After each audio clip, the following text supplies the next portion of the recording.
No, you're asking me about Stapes surgery, yeah. So I actually want to give it a total spin, and I want to see this as the title of this as the anterior crus. In fact, I want to go even beyond that, and I will bring in the dehiscence of the facial nerve as we go on speaking. A lot has been talked about the overhang removal.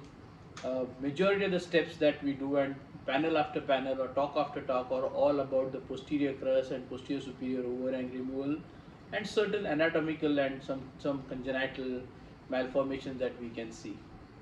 But actually, in today's day and time, with technology, with the kind of visuals that you see with the microscope, the access that you have with skeeters, with lasers, with other better instruments, the stapedius tendon, the posterior crus, and in fact even the pyramidal process, if they come in the way of your surgical target, which is the foot plate, all this can be very easily managed. I mean, you can literally play with it the way you want to. You can weaken the crura like we've been advocating it for the last, God knows, more than 15 years or so. Partially drill it. We can preserve the stapedius if you wish. We can drill the pyramidal process if the overhang of the pyramidal process is not allowing you the access to the base of the posterior crust. So this is all the action, the entire surgery and all the discussion has always centered around the posterior half of the stapes suprastructure or the stapes foot plate. But very little attention or discussion has happened on the anterior crust, and more importantly the difficult anterior crust. And in today's day and time, with the way the posterior crust is dealt with, the possibilities of things which are preventable, which can be prevented from going wrong, are actually, if we can address the anterior crust very efficiently and predictably. Even today, with the lasers of the beam CO2, the fiber is a little different story and we'll go to that later.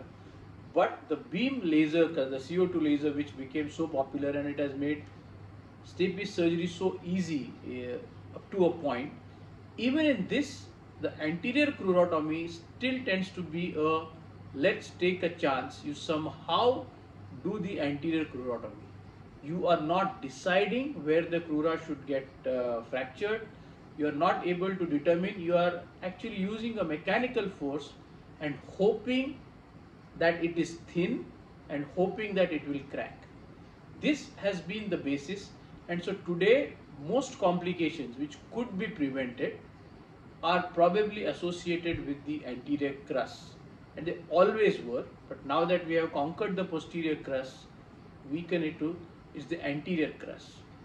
So when I actually look at this, when I do stapes surgery, or in my mind when I start not thinking, I imagine or I wonder about stapes surgery. Thinking part is gone more than 15 years back, and it actually takes me almost 500 million years ago.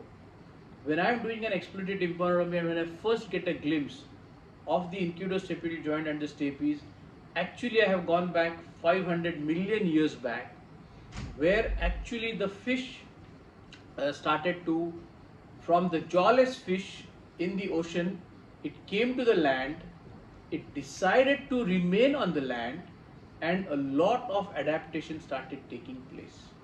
So we have been conventionally speaking about that anatomy is the basis of good surgery. Anatomy, anatomy, anatomy. We've been hearing it all through our student life and till now. I want to add two layers to this, that the basis of very good anatomy is understanding embryology. So embryology is the basis of anatomy. This is something very important. And I want to further add that the basis of embryology is evolution. So one has to look at evolution to understand the embryology. Once we understand the embryology, anatomy actually falls in place. And once you understand or master the anatomy, obviously the surgery becomes simple. So this 500 million years that I am speaking is about evolution. And I will not go too much into details, but the jaw of the fish is actually, or the jaw of the reptile is what evolved into becoming the ossicles. We all know that. We know that the malleus and incus came from a cartilage, and the stapes came from the another cartilage, the quadrate cartilage. These are the ones which of the fish which got, and the reptiles which got evolved into becoming the ossicles. Now the stapes foot plate embryologically has a dual origin, and that is now proven. There is a mesodermal part and then there is a neural crest part. This is what forms the stapes foot plate, and a lot of understanding of stapes surgery and the long-term results of stapedotomy are actually based on the understanding of how the foot plate or how the fenestra that we make, how does it heal, more importantly on the undersurface, on the otic capsule, on the vestibular side of the foot plate, how is the healing happening. Now here I want to bring in that the otic capsule and the stapes, they embryologically develop at different times through different tissues. So another disruptive thought I want to bring. We've been talking about the round window membrane all our lives. We've been seeing it, the round window reflex, but we never really have uttered the word about the oval window membrane. If nature has created a round window membrane, logically, and it's an embryological and anatomical reality, that there is an oval window membrane. This oval window membrane is covered with a foot plate most of the times, and in our surgical practice, that's what we deal with. But there is enough animal experimentation, enough experiments in mammals done, where you can actually have an oval window and not have the stapes suprastructure or the foot plate develop. Even in humans, there are documents in neuroradiology, in many other articles, where there is a presence of the oval window but the absence of the stapes suprastructure. There are actually some reports which show that the stapes suprastructure along with a part of the foot plate are actually formed somewhere else, a few millimeters away from the oval window niche or the oval window membrane. So embryologically there is a lot that is happening at different times, and this is what is all as an orchestra happening almost all the time together. This is something very, very important to understand. And actually the stapes in the, we know that in the birds, in birds and in reptiles, it is monopodal, but in mammals it has this beautiful arch. And so why is this shape the way it is, and why is the anterior crura even present?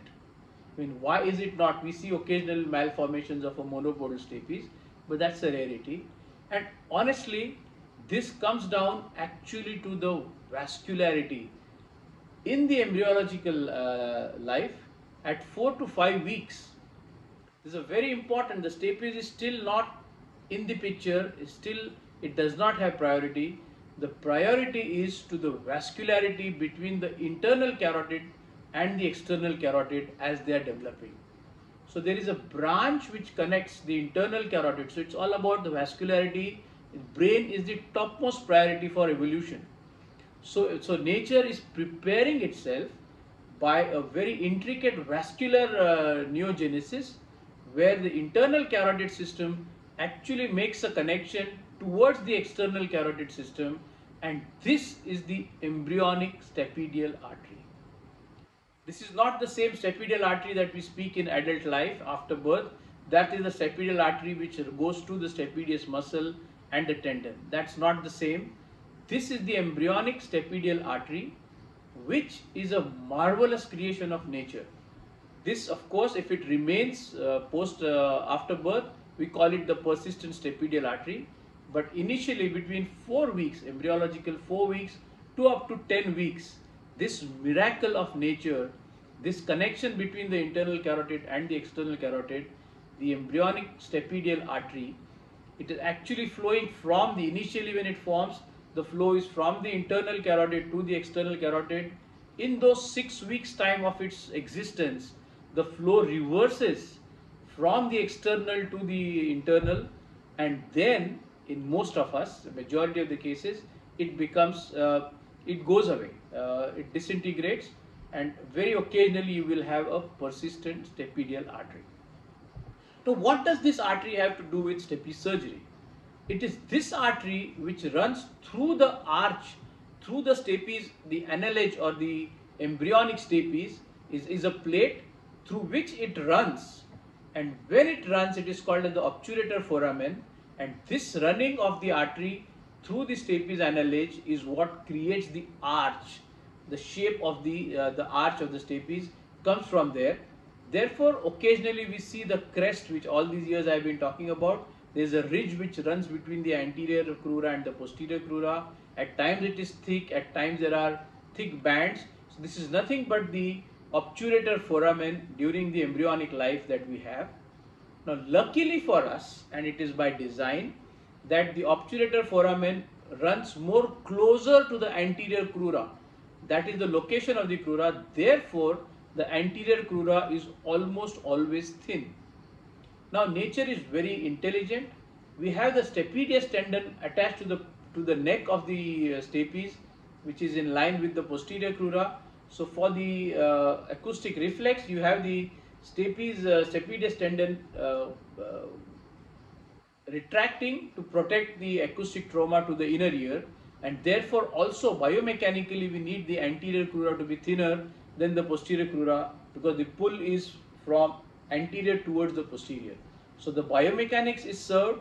The artery is running in the obturator foramen more anteriorly between the annulage, the embryological stapes, and all this is happening, and then it goes and passes, and actually now comes the part of the facial dehiscence. Why is the facial canal dehiscent in the horizontal segment, maximally dehiscent there?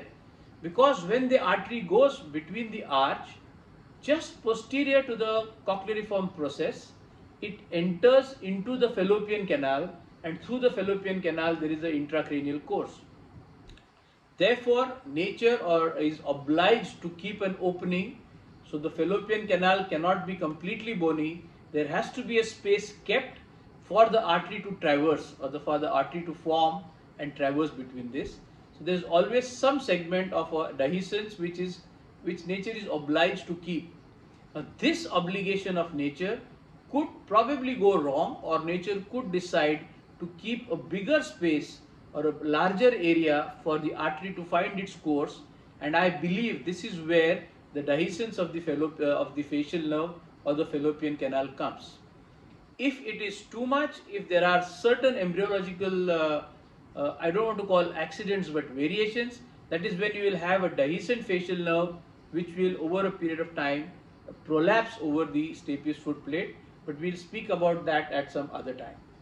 This is the interesting part about the embryological stapedial artery running through the obturator foramen, going just posterior to the cochleariform process into the fallopian canal, and this is where, if this direction or by a millimeter or so, if the penetration of the stapedial artery changes, that is when you can get a thicker anterior crura.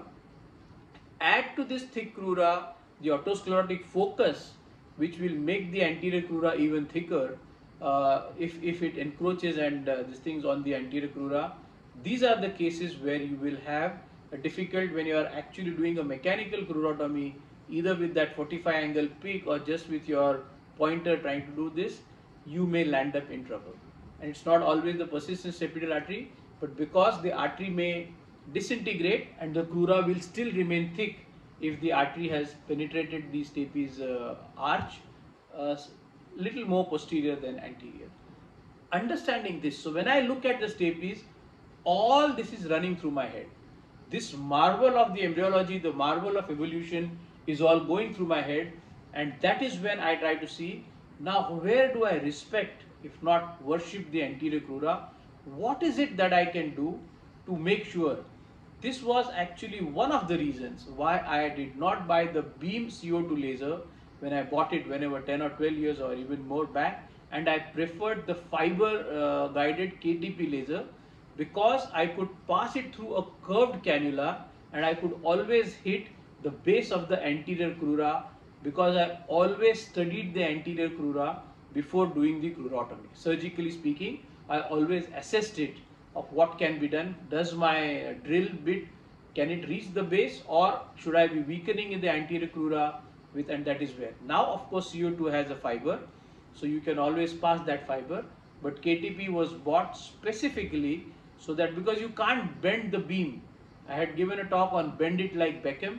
You could not bend the laser beam, but you can, a fiber guided thing, you can bend the fiber and shoot the laser at angles. This uh, the other trick, which I call it now the B notch. The B notch is like the billiards notch. When we play billiards, we do this action we do, and we create in the posterior superior overhang removal. You just not the entire you don't remove too much of the posterior superior overhang, because you don't want to destabilize the body of the incus, or you don't want a pocket to form. So just somewhere in the middle of the notch, you create a further notch, which is like this, the billiards notch, I call it the B notch.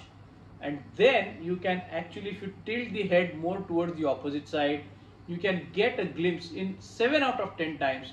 You can get a glimpse towards the base of the anterior crura, and one must try to access this. Occasionally you can turn the head more towards yourself, and between the malleus and the incus, you may find the shoulder or the anterior of the anterior crura, or a little bit more lower down. You will get some access there, and you can actually touch your drill bit there or your laser there to weaken it before you actually do the crurotomy. These are two tricks to assess the or access and manipulate the anterior crura before going ahead, and this will grossly minimize. I have wondered and whether the endoscope that is being discussed a lot, whether that can be used and whether that will give us a better access to the anterior crura. I haven't done it yet. I haven't moved to the endoscopic ear surgery at all, and I doubt whether I will. But that is one area where perhaps between the space between the malleus and the incus, if the endoscopy is going to give us a visual and therefore also an instrument approach to the anterior crura, most of the complications which could be prevented. You do a beautiful fenestra, you put a piston, you crimp it, all the length, this, everything is fine. But when you do the crurotomy, if the anterior crura inadvertently avulses a part of the anterior foot plate, then your entire stepidotomy has got converted into a partial platinectomy, and that is not the same. There it has implications, because if the size of your fenestra has become wider, then through pendular action, the piston over 5 years of time can move out and rest on the edge. So the fenestra size and the length of the piston have a very close relationship with each other. Again, this is not discussed much. Whenever one talks about the length of the piston, the diameter of the fenestra is also important. This is where the genius of ABR Desai came in when he introduced the bending test. It was very important to make sure that the piston does not, through the pendular action, go and rest on the edge. It is important that it can never, but if you remove a part of the anterior foot plate, later on it is going to go, and so therefore not having that anterior part avulsed is very, very important. Addressing the anterior crura surgically in a very determined scientific approach is very important. It is important to understand the embryological stapedial artery, the way it moves, the way it is going. Therefore, some time back on a panel, somebody said there's a tiny vessel that goes on the posterior crura. That cannot be the embryological stapedial artery. It has to go through the obturator foramen, and that is the one which gives the stapes the shape that it is given. This I thought was important to bring to your notice. I will later on speak a lot about my experience with ossicular malformation, atresia in microtia. We have a lot of work now and a lot of concepts about perception of hearing, just like the perception of light and perception of vision. So also there is what we can't measure in a pure tone audiogram, and what is it that we have done. All the malformations that I see in congenital atresia, they are the ones which brought me to think a lot about embryology and a lot about the jaw. When we see hemifacial microsomia, this is where I went into the evolution of the jaw, the evolution of the head, and starting to understand what all is going on embryologically and trying to relate it to anatomy and more importantly to the surgical techniques that we adopt. So the anterior crura, the fish, of course, of 500 million years back, the jaw that it developed later, the way it came to the land. And so there's another question I'm going to leave you with. How do fish smile? Do they even smile? And this is my obsession with the facial nerve palsy. And someday I'm sure I'll make a little talk on that. How do fish smile, or do they even smile? And what did it take for us to smile? What was the ancestral platysma from where the facial nerve?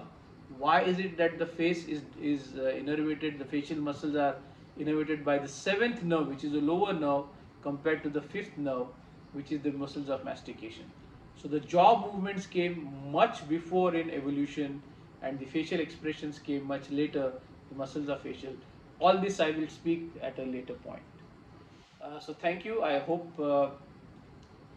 this was what I'm trying to sort of, be obsessed with, or use my imagination and my ability to wonder about the things that I do in life.